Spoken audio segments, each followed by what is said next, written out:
What's up, everybody? It's wellrounded, and I have a few minutes to make a video before my classes start this morning. So I'm gonna make a quick video for you guys. I know I haven't put up a video since I believe around Christmas time. I've been very busy here at the Air Force Academy, and things are picking up before recognition. If you guys don't know what recognition is, it's sort of the end of the training part of the year for freshmen, and it's sort of when you can start to become your own person again. You get civilian clothes, you get to walk at ease, talk at ease, eat at rest, or you get to just be a normal person again.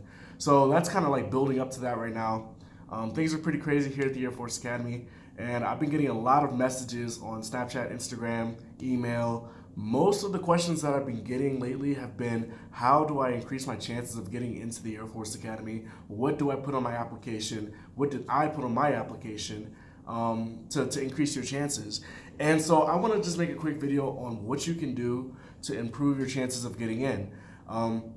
I think number one, be as diverse as possible. Be as well-rounded of a person as you can be. They're not just looking for the smartest, the most in shape, the top of their athletic field, whatever their sport is. They're looking for somebody who does almost everything. Somebody who's not only has a high GPA, not only did well in their SAT, ACT, but somebody who's also in shape.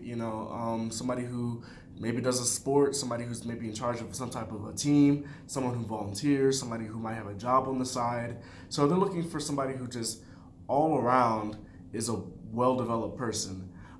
Just being the smartest person in your school isn't going to guarantee you to get in here. There's valedictorians that get denied because they don't have anything else. They're just smart. But they see on paper you might be smart, but once you get here, you have to do a lot of other things too. So they want to make sure that you can juggle different things at the same time.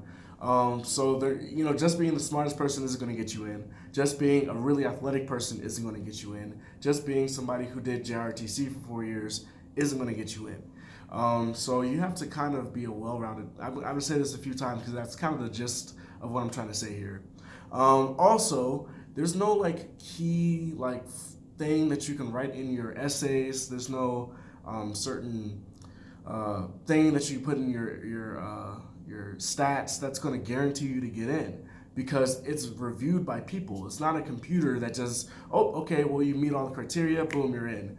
You're going to be in a file, and your file is going to be put at a table with a lot of people who are in charge of admissions, and they're going to open up your file and they're going to talk about you. They're going to say, who's this person? What do they do? What are they going to bring to this school? What's on their application that sets them apart? What makes them different? What makes them diverse? What struggles did they have to go through? Especially if you're going to the prep school. If you're trying to get into the prep school, they're really looking for people who, were set back. People who weren't really from a good neighborhood, who didn't go to a great school, people who just really didn't have the opportunity to get into the academy, but they have the potential. So you want to show them as much as you can of that side of you. Let's see.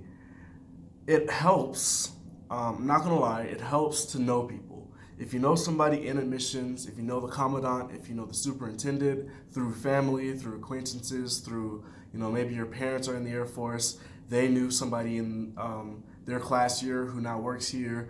Connections really can help you get into this place. I'd say most people here, their families are grads. Their parents were graduates, or they have somebody in the family who was an officer, or a chief master sergeant, somebody who was high up in the military who has connections. And is that a good thing or a bad thing? That's a different discussion. If it's fair to just I guess have a connection that gets you into the academy, but it definitely helps. As an admissions, if you're in charge of admissions, and if I was in charge and my best friend who was a great leader in the Air Force, their son's now coming to the academy, you want to do them a favor, you want to give them a leg up. It's kind of that nepotism environment. And that's goes back to is it a good thing, is it a bad thing? Because I don't know anybody in the military. I had to really just get my commander to vouch for me when I was enlisted. I had to get my sponsor, my friend Hugo, who was a major at the time, now he's retired, to vouch for me and say, this is a good cadet. You should have him in your academy. So, that's a different discussion, kind of. But to improve your chances of getting in, overall, you want to have a well-rounded character You want to have lots of different things in your arsenal. You know, you want to have a really like diverse portfolio. Like, I don't know how else you want to say it. You got to be different. You got to have something about you that stands out. They don't recruit mediocre people here, and they don't really, like, the way they really recruit A-type people, and they recruit people who are like at the top of their game. No matter what they do, it's at the top of the game. Like, if you ask anybody. So, what's up?